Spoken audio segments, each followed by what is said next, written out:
So I'm going to talk today about haptic feedback, and I'll try to focus a little bit on digital health, but mostly I try to think, because this is our last day of the well, maybe there's also some things going on tomorrow, but the scientific program today, I think we have the last lectures, and I try to think what connects everything that we saw here on the last 3 days.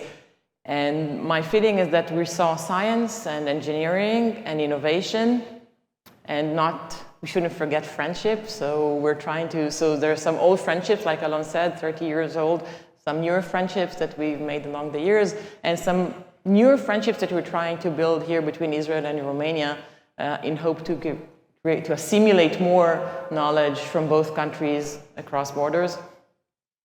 The talk I'm going to give today is semi-scientific, even though this is the scientific track, because I wanted to connect science, engineering, and innovation, and I'll present a project that Alon and I are working on together. It's a new project. This is a new field, especially for me, and it integrates those three things together. And I think maybe if you're, for the young people here, I'm trying to encourage you to explore new directions. So just follow Dr. Seuss. Just go out there and look for your path, and maybe you'll find something amazing. And we're just starting our own path. And you'll see that this talk will have more open questions rather than answers. I think many of the scientific talks we saw here until today had answers and successful projects that have been completed and deployed. And this one is more about, we don't know what to do. So we're trying actually to recruit you to this field and work with us. I'll try to do this in 3 ways. So I'll try to convince you that haptic feedback is important.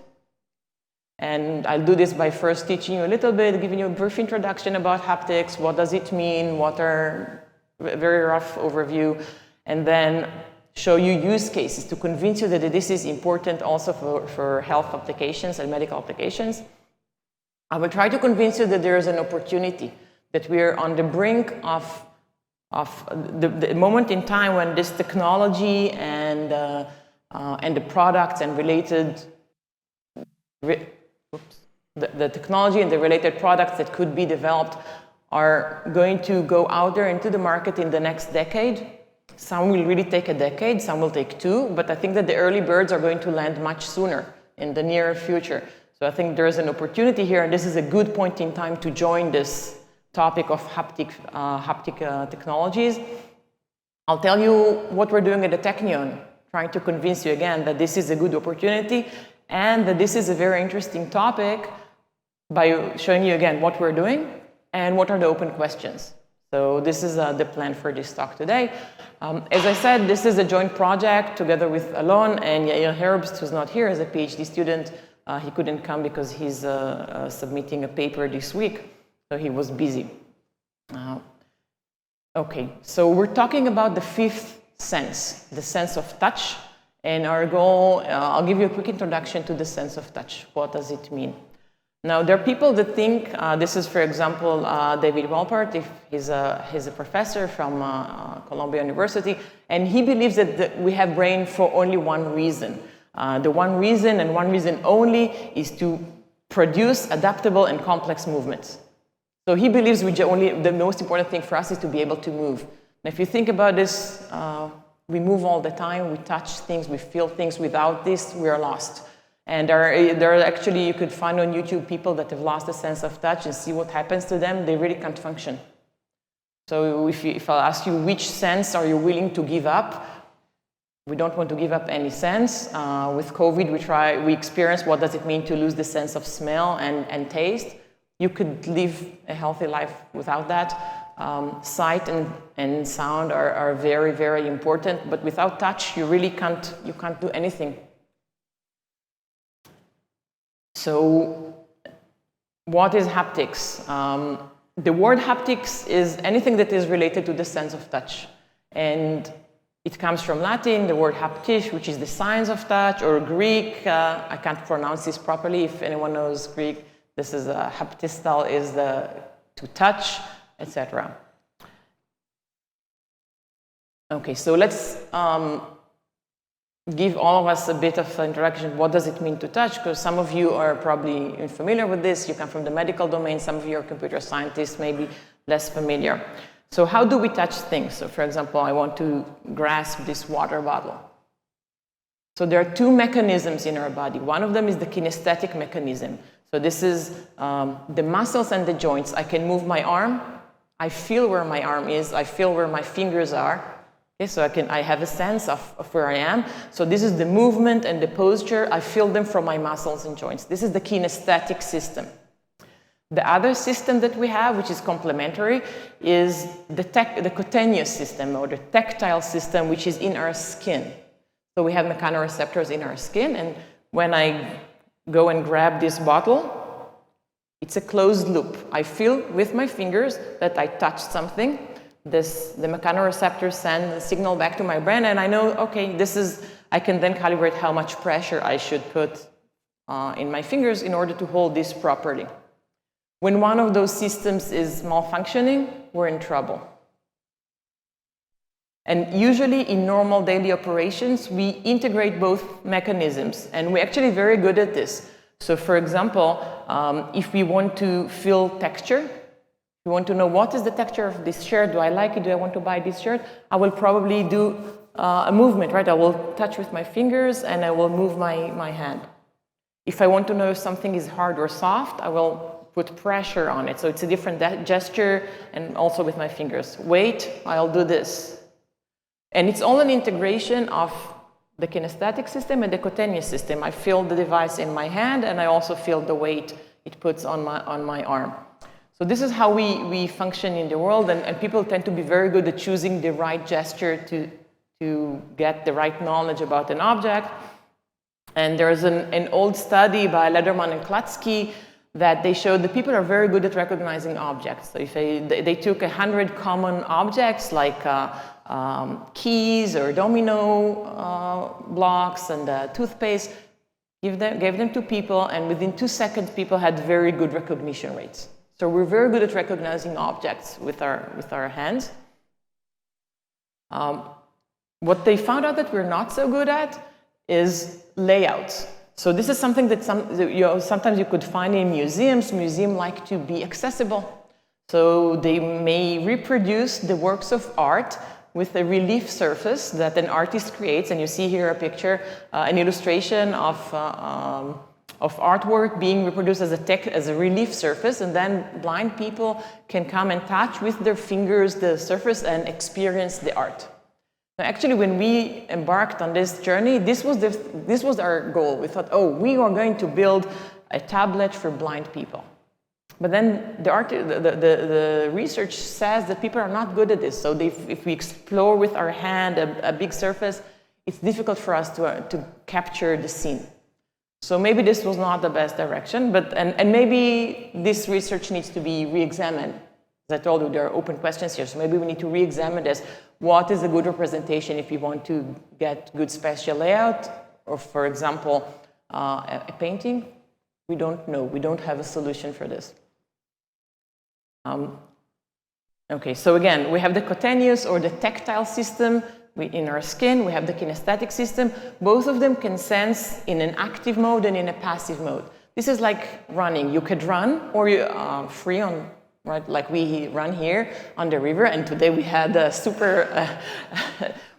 Finally, we had some member from this conference join us for the run. So, douze points for you. And but you could also run on a treadmill, and then it's as if you run in place. So the same thing with haptic feedback. If you want to build a device that simulates feedback to our hands, we could be active or passive. So the device could be stationary and we move our hand, or the other way around. Our hand could be stationary and the device will move. Both options exist. The project that we worked on focused on the tactile sense, and I want to give you a little bit more information about the tactile sense. So what you're seeing here, this is a piece of skin. So at the top there, that's a finger. We cut out a small piece, enlarged it, and what you're seeing are the skin layers. And within the skin layers, we have mechanoreceptors embedded, and there are all kinds of mechanoreceptors. But those mechanoreceptors are in general sensitive to 5 different things. So there's pain and temperature, which I'm going to leave out in this talk.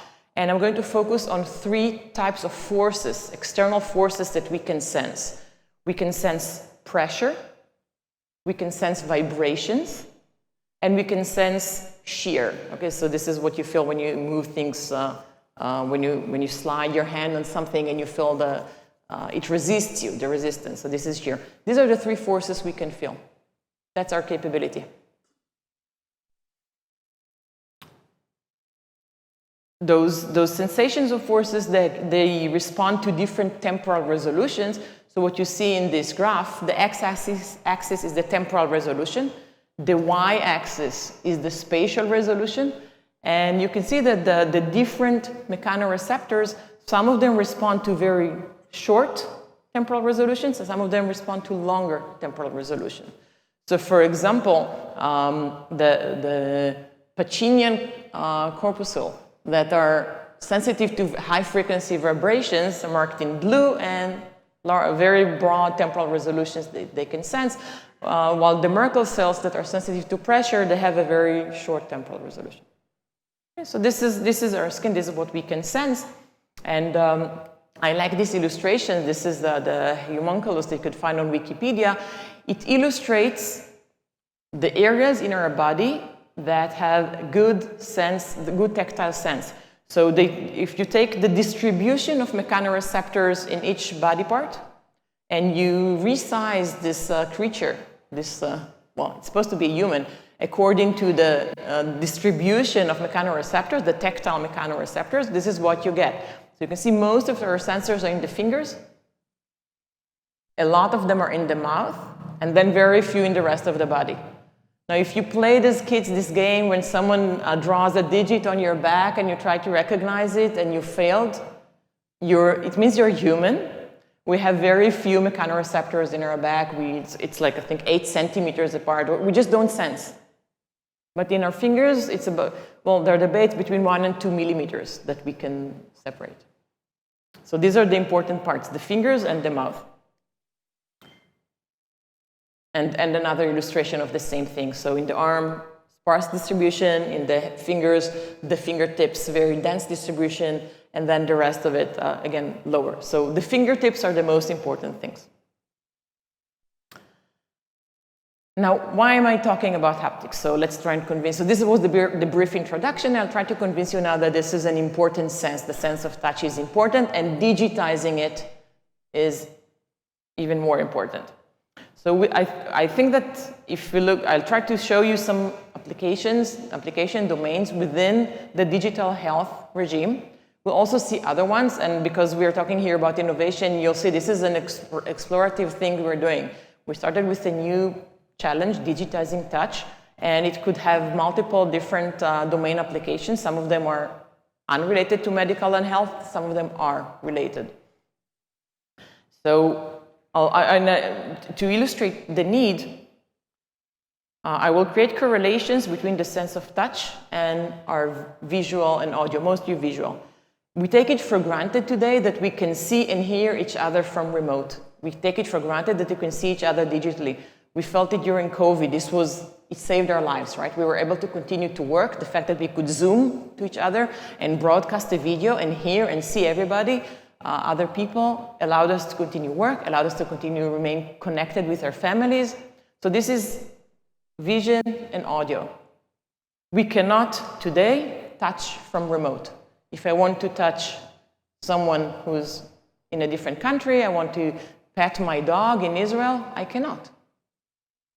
So this is what we want to do. We want to digitize touch. And if you think a little bit about applications, so again, I'm trying to convince you that this is important. So we can imagine in the future remote medicine, what physicians and health providers do. A lot of their work has to do with their hands. They touch, they feel, when they diagnose and also when they treat people. It's part of the daily work of a therapist. So what if we could do this remotely to people that are not here and we could help them this way? Training doctors. So we talked in Israel to one of the health providers, and I said, training doctors today, you need to let doctors touch and feel real people, real patients, and maybe mannequins, and there are all kinds of ways of simulation. But what we could scale this up and really allow massive training of doctors by using a different solution rather than training on people only.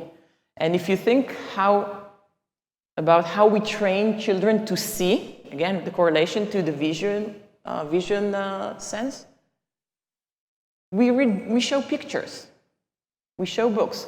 No, so a book is a display for real objects. So a picture is a display for something real out there in the world. We don't necessarily need to bring a dog or a broom or a chair to the child. We can just show pictures.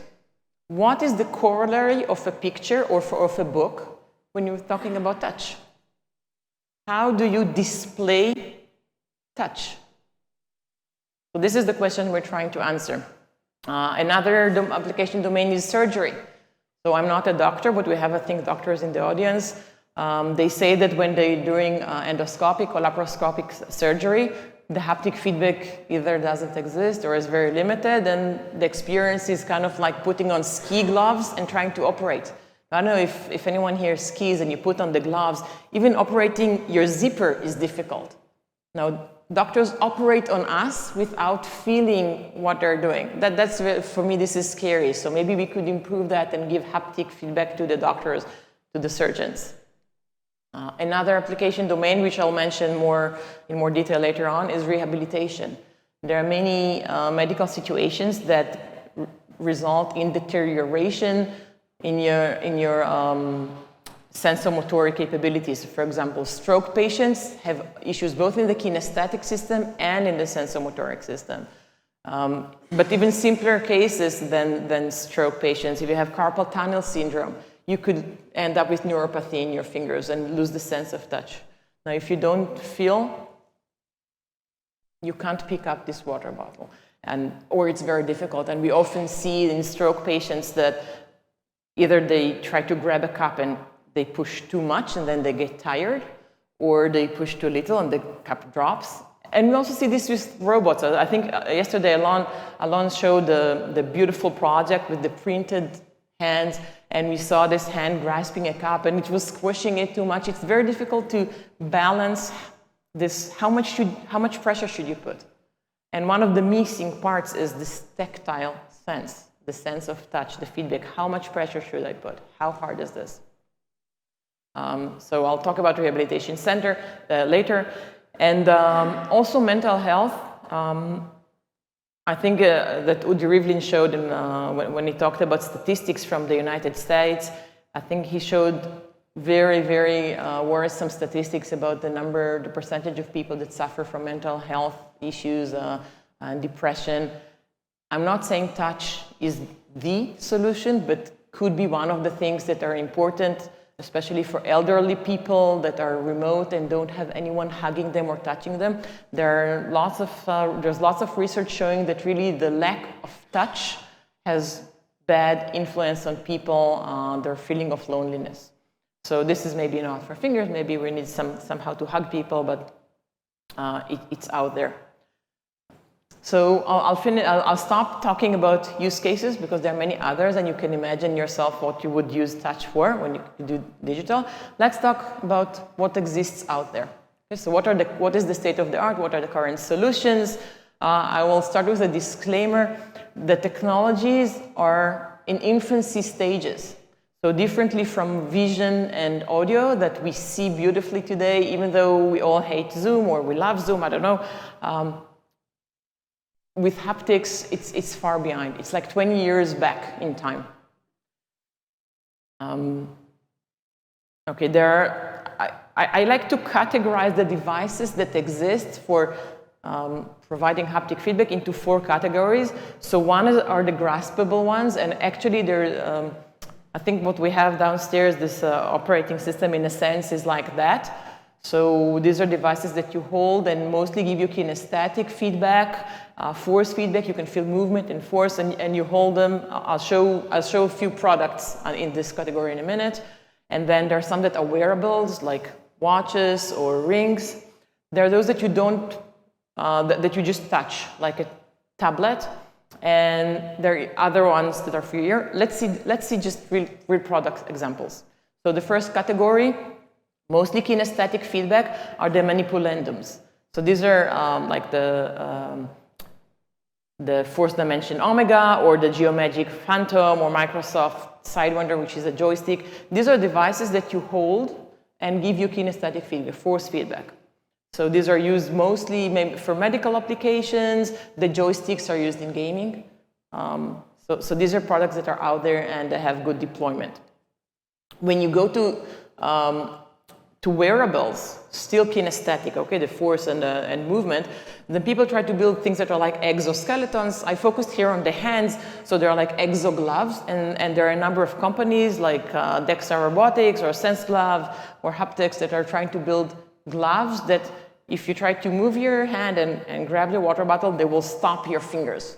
And you will feel, okay, I grabbed the bottle. And this is, they're thinking mostly about the virtual worlds, the metaverse, trying to give a feeling that you actually touch something rather than move through, because you can go through virtual objects if you don't have the device like this.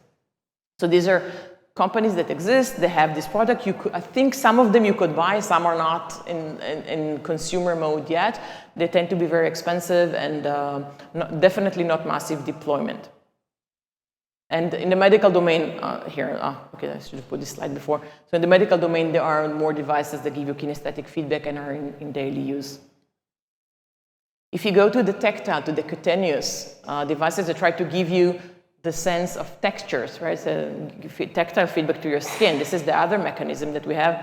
Then the ones that are in massive deployment are based on a very, very simple technology, which are vibrators, tiny actuators. These are tiny motors that you see at the top of the slide, tiny motors that rotate. They have like this weight that is rotating and creating the sense of vibrations. We have those embedded in our phones, in our smartwatches, etc. So all kinds of wearables, gaming controllers.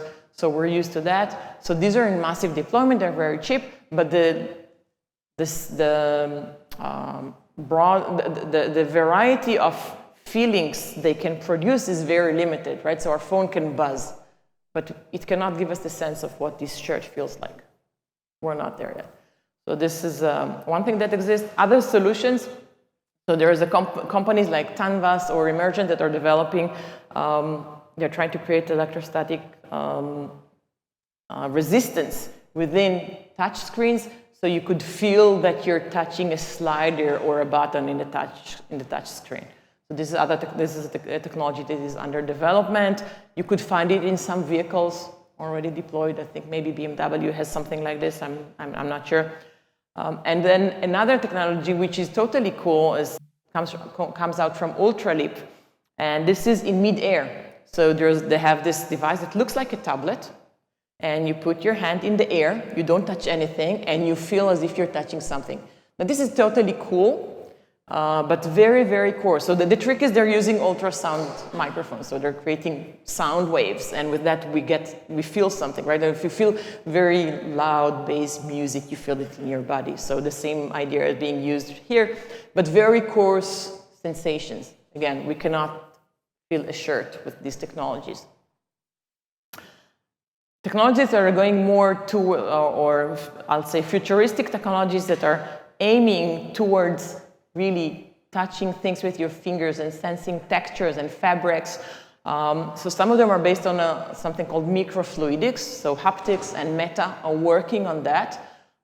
They expect this to mature in, well, Meta said 10 years. You know, when they say 10 years, we don't know. It could be 20, it could be 30. We don't know what it means. It means sometime in the future, this will mature. So these are technologies that are cool and interesting, but there's, I think it will take some time for them to develop. And they have like tiny bubbles with fluids that are vibrating and creating, giving us feedback to our fingers. And then there are all kinds of things going on in research labs. One of them that we liked are based on very basic, a very simple solution, which is a pin array. So a matrix of pins that are vibrating. And you're seeing here 3 different examples. one from a lab in Stanford, one from Microsoft Research, which are actually large scale, so they try to give feedback to the entire hand, and one from Koichi Hiroto Lab from Japan, which is a wearable finger device with, I think they have lots of pins. I forget the number exactly. This is very, very dense and gives you feedback to the finger. So these are the things that are out there. They look very premature, right? They don't look like a computer display that is excellent.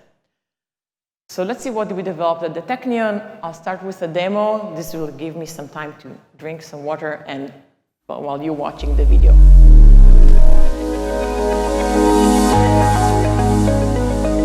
Imagine being able to touch and feel virtual worlds.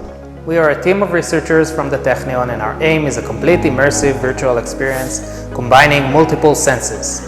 Today we can see and hear remotely, so what about touch?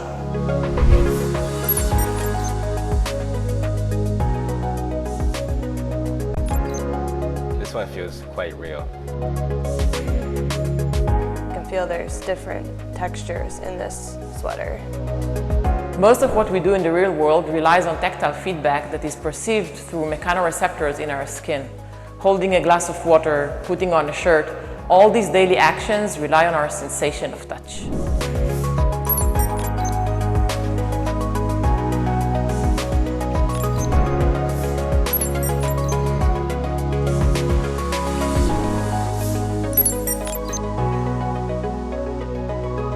It feels nice. Bringing this technology to the virtual world will be a game changer in a plethora of applications.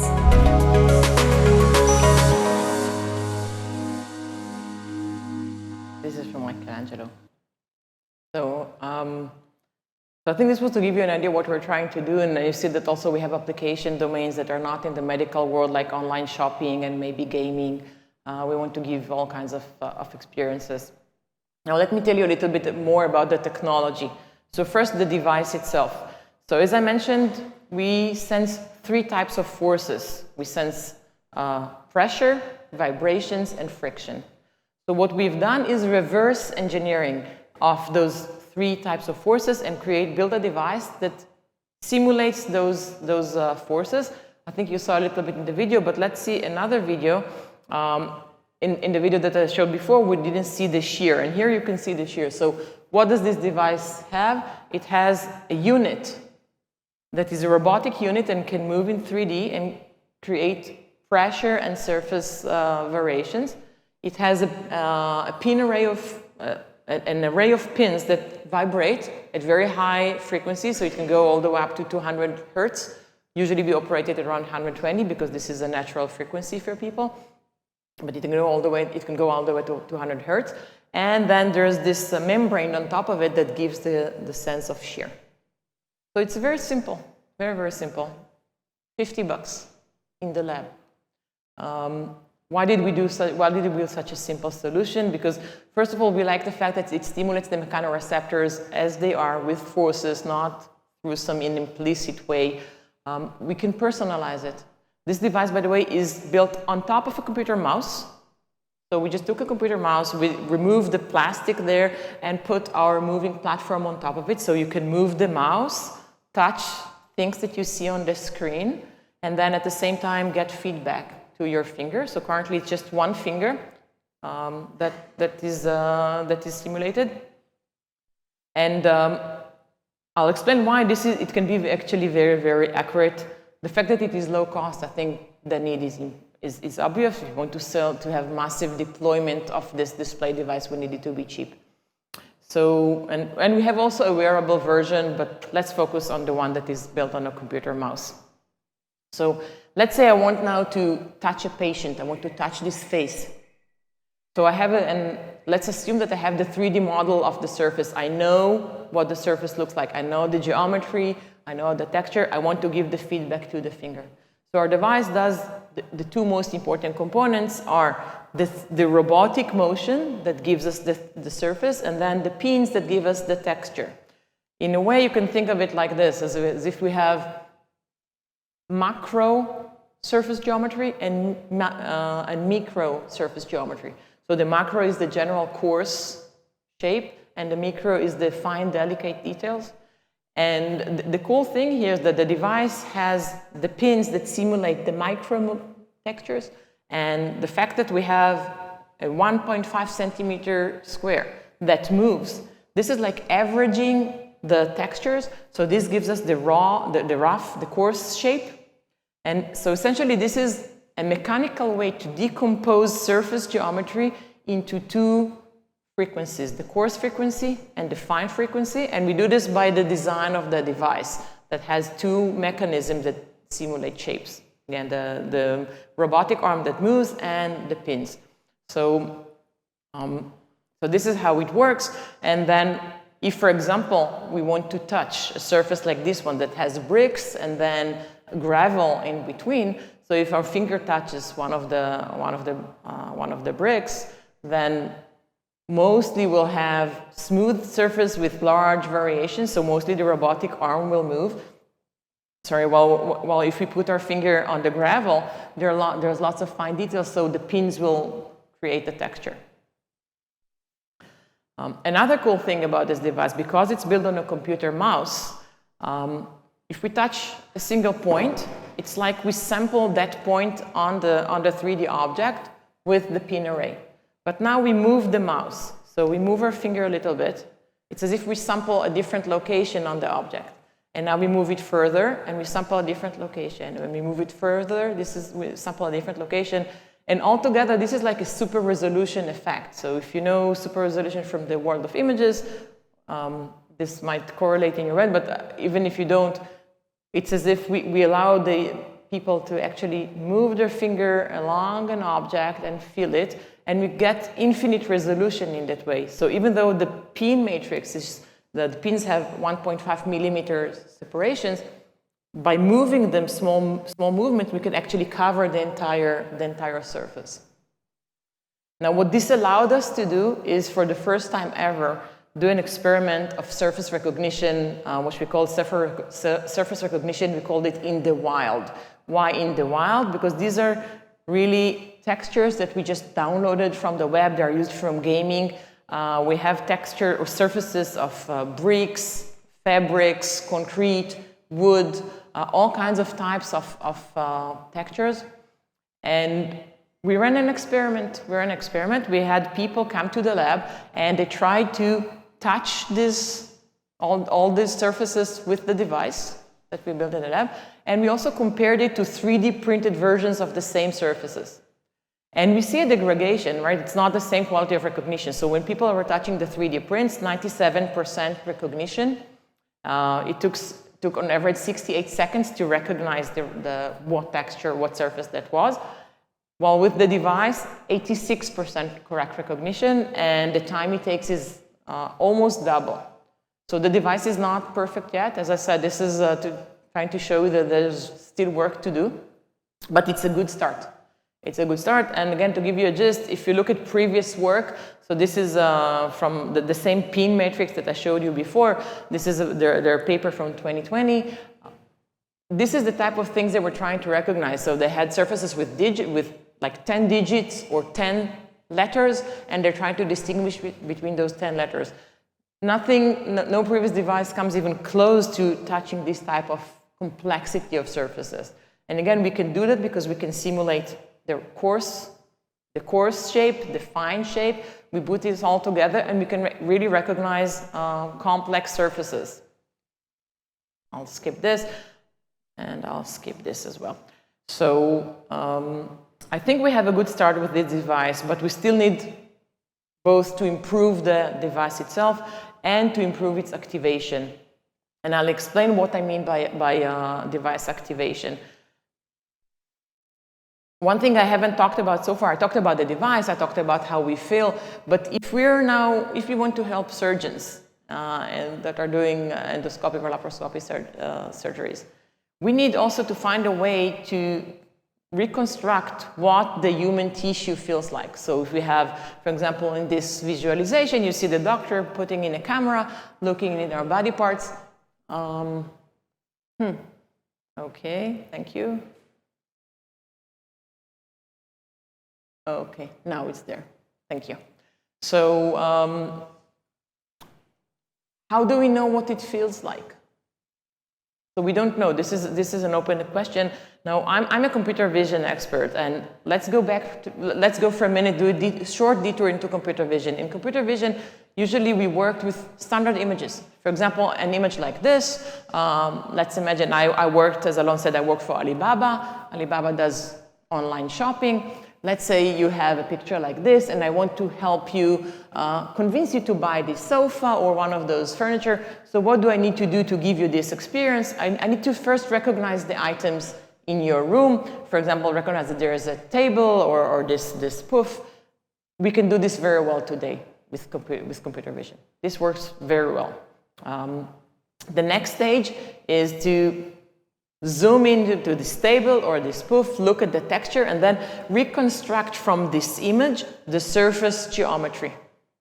We can do this pretty well as well in standard images. Okay, so what you're seeing here, those purple-blue images are, so the color corresponds to the angle of the surface. So if you see different colors, it means different angle, and if it correlates with the image, it can give you a hint that we reconstructed the surface geometry pretty well. And then the last stage that I need now is to tell you, what does it feel like? Is it rough? Is it coarse? Is it sticky? This we don't know how to do also in standard images. So going to medical, it becomes even more challenging. When we think, now where are the challenges, I think, for us in this haptic feedback domain?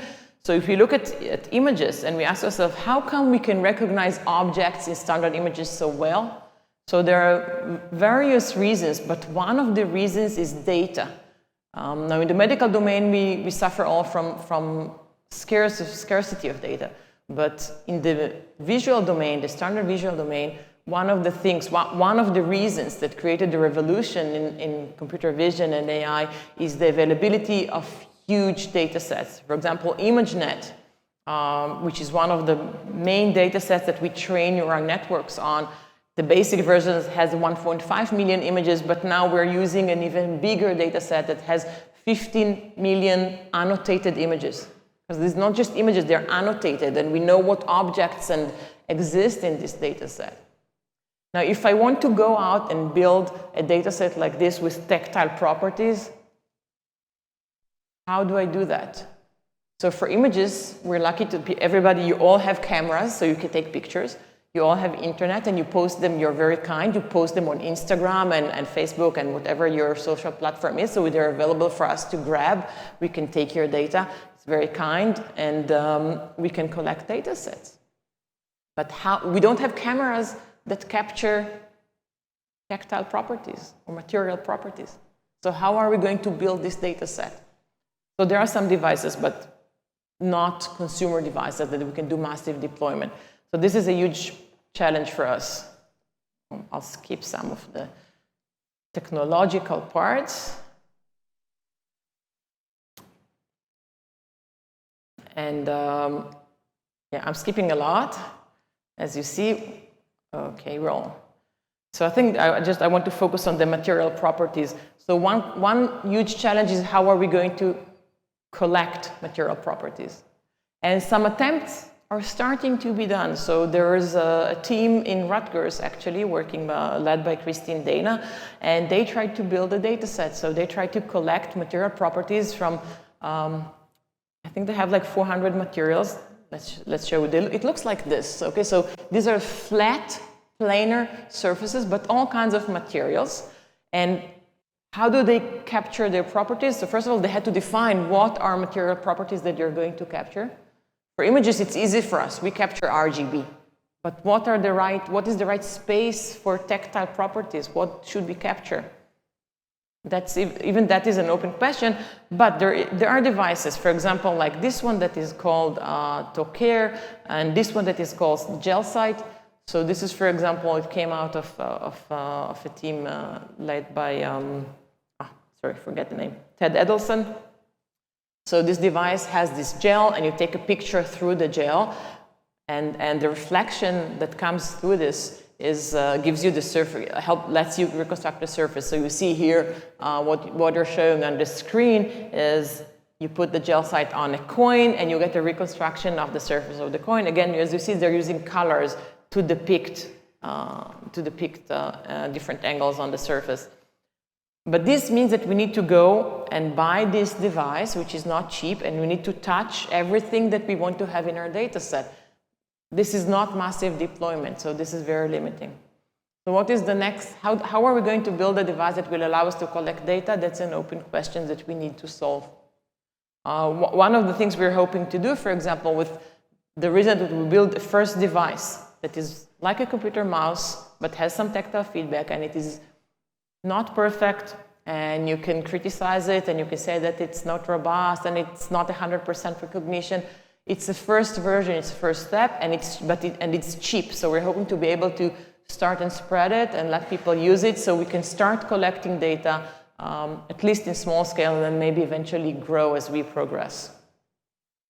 Now, if we think about going from this again to the health domain and medical domain, it's going to become even much more challenging. So, for example, if we want to, we're going to suffer a lot from occlusions, because if you picture people tend to wear clothes, or if a doctor touches you, then you don't see. For example, if I touch something with my finger and I push on it, I can create an indentation, and then through that recover the rigidity. But the finger occludes the body, the part of the body that I'm pushing. So how can I recover the indentation? So there are many challenges there. We cannot really use touch sensors. I don't think we can go and expect to use something like this gel site on people and touch people over all their body, all kinds of people from all genders and all origins. So that's not a solution. We need a solution that is not based on, that is based more on something that is without touch. So somehow we need to collect those properties. And we're not even certain that if I look at if I just take a picture of, for example, your abdomen or your arm, does it really reflect what it feels like, the rigidity? I probably not. So maybe we need to think about other things like movement. Maybe that will be a better signal for understanding rigidity and other tactile properties. Or maybe we need to use different cameras, like based on sound waves that make things move differently from light-based cameras that just look at the appearance and they don't actually interact physically with the tactile properties. So this, again, open question. And if you go inside the body, this is like really, I think this is really far away. But maybe I'm wrong. Maybe already, like we saw, Udi Rivlin showed us that in Verily they can do colon reconstruction. They can reconstruct a 3D shape of the colon. So maybe we don't know if it's rigid or not, and maybe we don't know the texture exactly, but already giving a surgeon or a physician some feedback, maybe that will already be much better than what surgeons have today. So today they're operating with ski gloves. Maybe we can kind of reduce it to just wool gloves, which is better than ski gloves or something like this. So maybe we progress step by step. So if I'll summarize the open problems, I think one of them is how do we do huge scale data collection? This is an open question. What are the cameras of haptics? That's a question we would like to answer.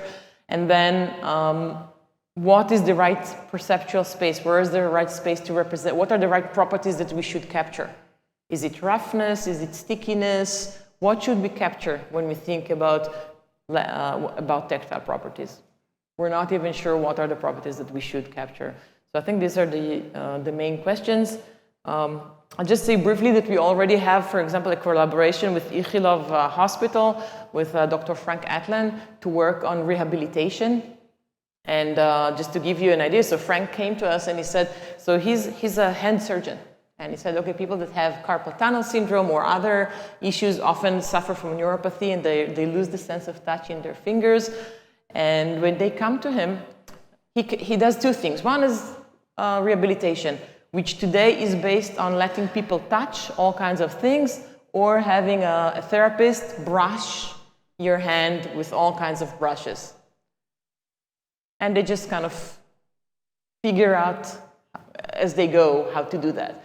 Now, the other thing that the doctor is challenged with, he told us, look, when a patient comes to me, I need to know what is, they call it 2-point separation. So how far apart can 2 points be, and the patient can recognize that there are 2 points rather than 1. And he uses the state-of-the-art technology, a paper clip, and he takes this, he always has paper clips in his pocket, and he takes out a paper clip, he opens it up, and he touches the patient's finger, and then he takes a ruler and checks how far apart could the patient distinguish. Is it 1 millimeter, 3 millimeters, 5 millimeters? Now, there's actually a device that you see here, a device for this, but he said he doesn't like it. It doesn't give him any extra value, so he uses the paper clip. Now, this is really not a sufficient test. So the first project we're doing with those doctors is trying to see if we can use our mechanism for recognizing complex surfaces to be able to assess the capabilities. So rather than having people touch all kinds of surfaces and then you're limited in the space of surfaces that they can touch, use our system. And what you see here is a picture of someone trying our system. You sit next to a table, your hand touches the device, you don't see it, you see textures on the screen, and you need to recognize them. Actually, the textures that you see on the screen, we can show them, so you will have both vision and touch, or we can occlude them, so you'll just have touch. And we're hoping to be able to create both assessment protocols and maybe even rehabilitation protocols afterwards, where we can kind of progress in a controlled manner the complexity of the surfaces that people touch. And the cool thing about that is that rather than asking people, the way rehabilitation works today is you tell people go home and touch everything you can. Instead, they can sit down and we can create whatever texture, whatever surface we want to recreate. So we can do this in a controlled manner and make it a computer game and enjoyable, or whatever, imagine VR or whatever you want to imagine about this. So this is just, again, just started this project. So no outcomes. I'm just trying to ignite your curiosity of what could happen. And I'll skip this and wrap up. Yes, so hopefully I succeeded to convince you that digitizing the sense of touch is useful and can be useful for many different domains. And also I try to show that it is in infancy stages. There are many open questions. Even what we've done so far is very limited in its capabilities, but it is I think it is a good start. And I think there are many interesting questions. So I hope I also intrigued your curiosity to join this research area, differently from robotics or computer vision that has 10,000 people in every conference. And we have, I think in CVPR we had maybe thousands of papers, I forget, 4,000 papers, I don't know, it's crazy. In this domain, it's a small community. A few people come and we can talk about science. And there's a need for more people.